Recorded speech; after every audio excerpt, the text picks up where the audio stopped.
皆さんこんにちは、ミニッツ開発チームの石川です。今日はですね、ちょっと電池の充電の方法を説明したいなというふうに思います。はい、じゃあちょっとねこちらの方を映してみてください。皆さんですね、ちょっといろんな、充電器使われていると思うんですけど、今日は、このオリオンの IQ4X ですね、こちらを、例に、ちょっと説明したいと思います。で最近のこの充電器というのは、電池ミニ用の電池だったら一本一本独立してちゃんと満充電になるというものが、多いんですけども、で実際充電器はどうやってですね電池が満タンになったよっていうのを判断して充電を終了するのかというのをまずちょっと最初にですね、説明したいなというふうに思います。じゃあちょっとこちらのノートにですね、説明していきたいと思うんですけども、今ですね、こちら側が、ちょっと充電器ビーカーみたいなイメージを持ってください。こちらバッテリーですね。で今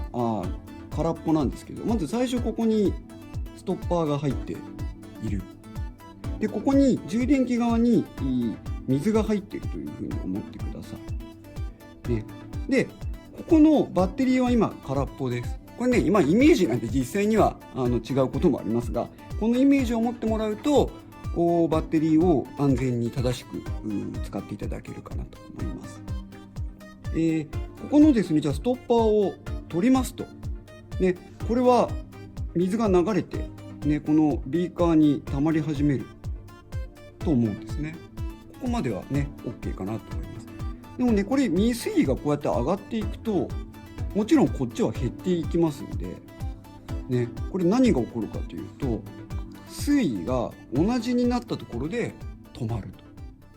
ということなんですね。これが起これば充電は自然と止まります。この充電器側の電圧とバッテリー側の電圧が同じになったところ、ね、これが基本的な考え方ですね。だからこれ電池から電池にもし充電しても、これが一番分かりやすい。でこの時に私たちが電圧と言っているのはこの規定の高さからこの水位の高さですね、これを電圧と呼んでいま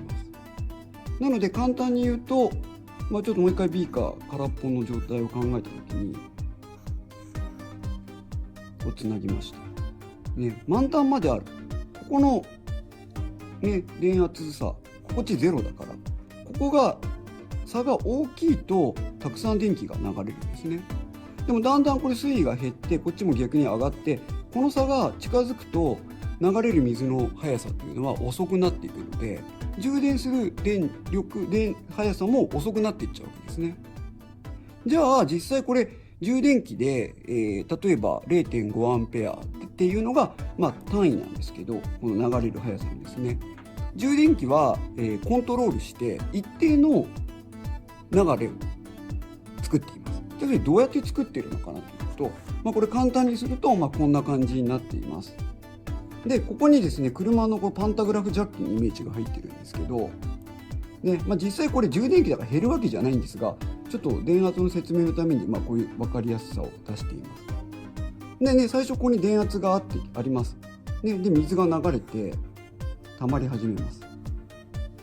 はい、でセンサーはここの流れる速さですね、ちっちゃい、水車みたいなので、負荷がないぐらいのもので流れる速さっていうのを感知してます。でここを 0.5 アンペアに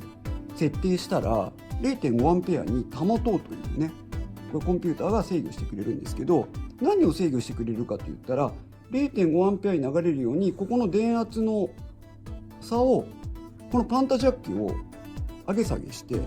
この電圧の差をずらして常にこの 0.5 アンペアが流れるように調節してくれるんですね。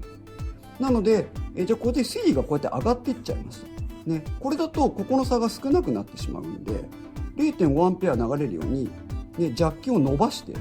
イメージ的にですねビーカーの高さを高くして常にこれ決められた高さ 0.5 アンペアが流れるようにビーカーの高さを調節しているというイメージを持ってください。これによってまず電流を一定に保つということができるようになっているんですね。でじゃあなぜこの電流を一定に保つことがもうすごく大事かという説明をちょっとしたいと思います。でこれが、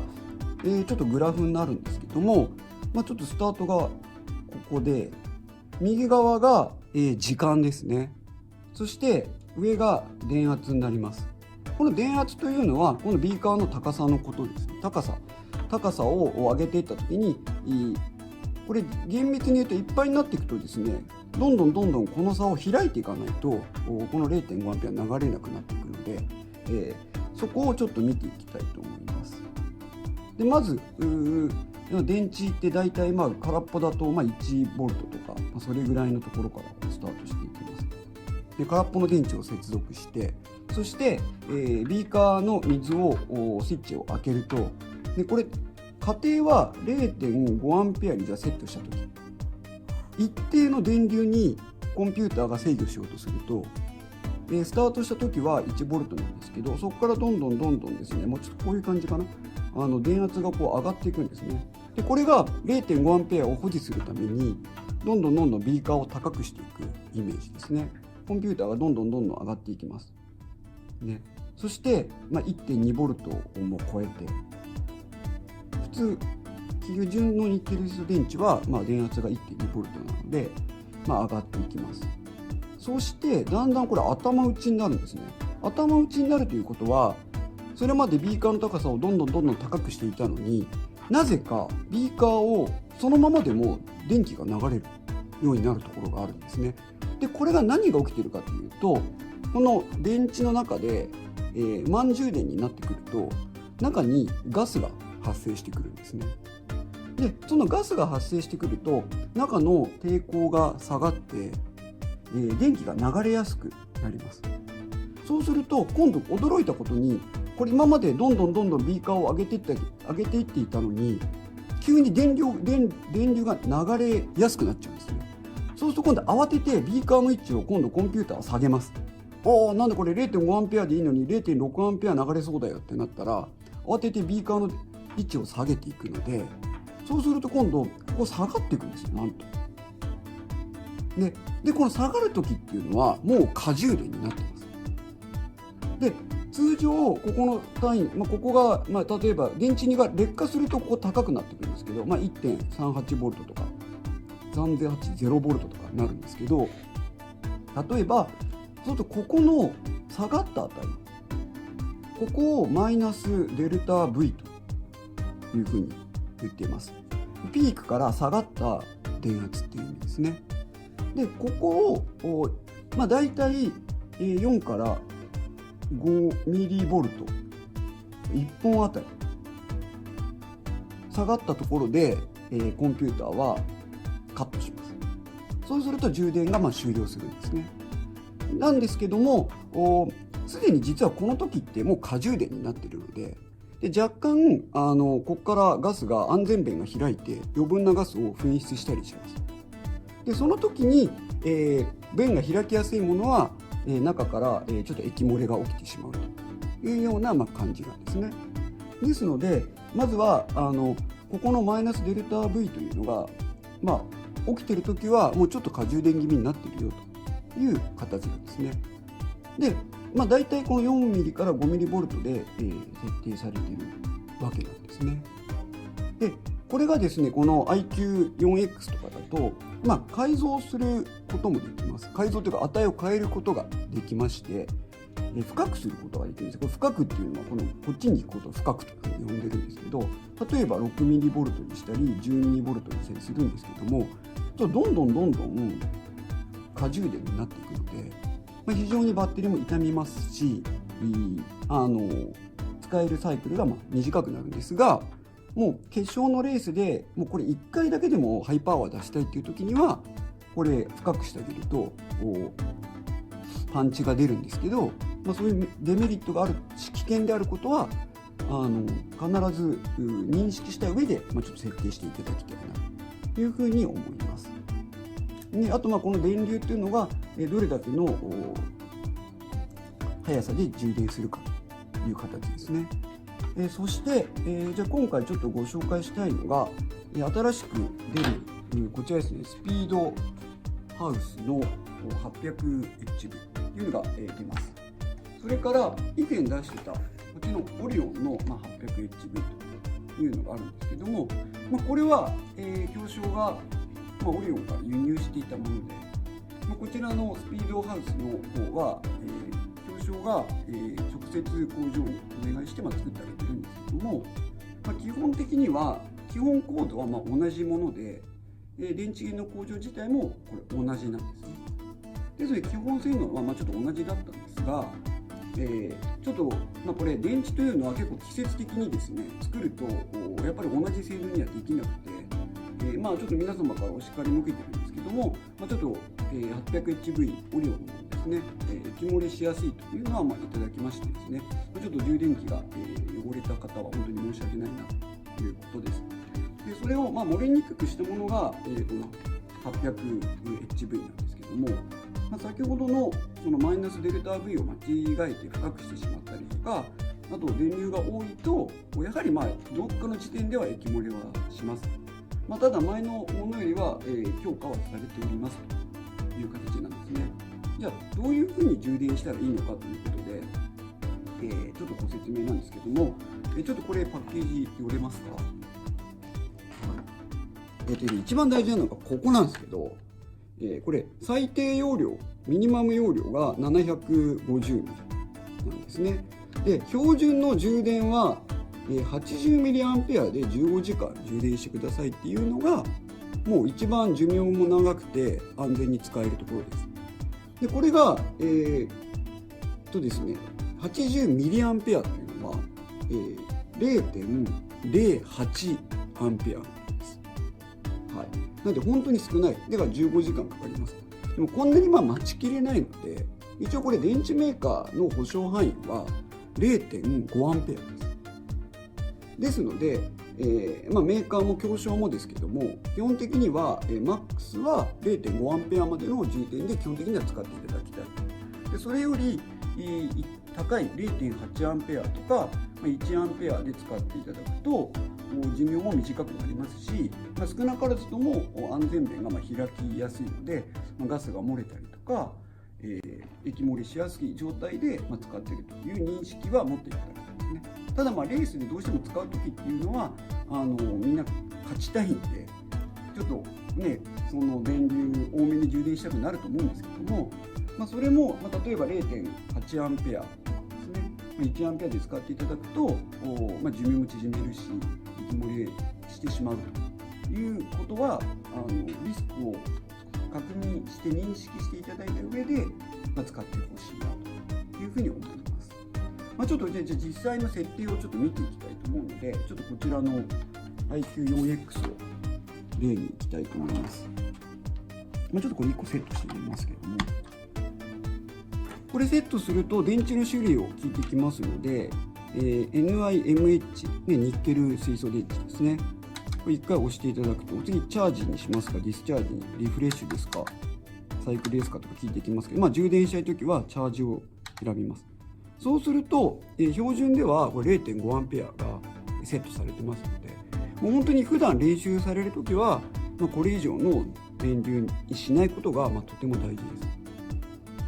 でこれをスタートすると、このように充電が開始されて、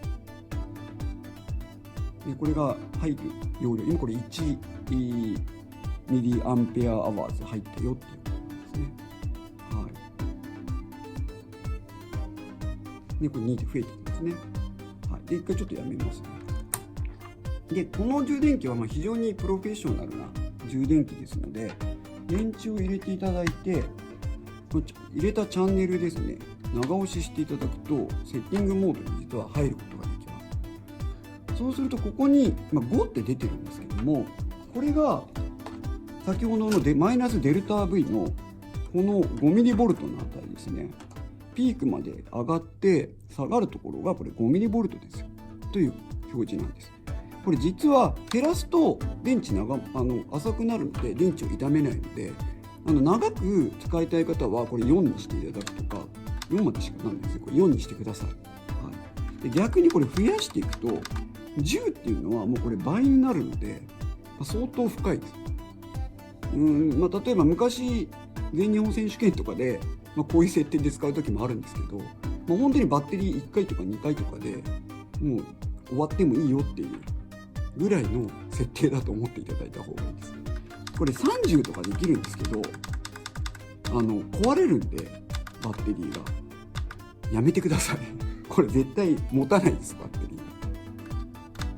はい。でそんな設定ができます。これで5にしておきます。そしてこれ3600っていうの出るのは、次はこれリフェの設定なんで、これはそのまま飛ばしてください。これリポの設定なんで、これも飛ばしてください。次、温度ですね。これは55度になったら充電をやめるような安全回路なんですけど、これもね、温度高くするといいっていう、たくさん入ると思ってる方がいるんですけど、確かにそれってバッテリーにはこうパンチが入るんですけど、非常に危険なんで、もうそれよく認識した上で上げてください。これね、基本はもう55度で使ってほしいなと思います。はい、これでスタートしていくという形ですね。はい、でバッテリーは本当に優しく使ってあげると長持ちしますので、練習なのか、本当にレースでね、どうしてももう A メインの3番グリッドからスタートして、どうしても1位取ってね、代表権もトップで取りたいとか、そういう時は若干こう設定をね、自己責任で変えていただいてもいいんですけど、でもとにかく危険な状態なので、充電器からはね、必ず離れないで見守りながら充電していただいて、で何かあった時もそれメーカーで責任は負えませんので、その認識の上に値は設定していただきたいなと。で結構そのマイナスデルタ V の意味とかね、電流の危険、上げることの危険性を分からないでですね、そのトップドライバーがこの設定で使ってるからコピーして使うっていうのはもう本当に危険なことなので、今日そこだけでもですね、覚えていただいて、今後ですね、バッテリー長く使っていただければいいかなというふうに思います。はいね、この2つ、バッテリーありまして、両方とも来年度2019年度のミニッツカップは両方のバッテリー使えます。ですので、ちょっとお好きな方をですね、選んで使っていただければと思います。はい、それではですね、安全にミニッツを楽しんでください。よろしくお願いします。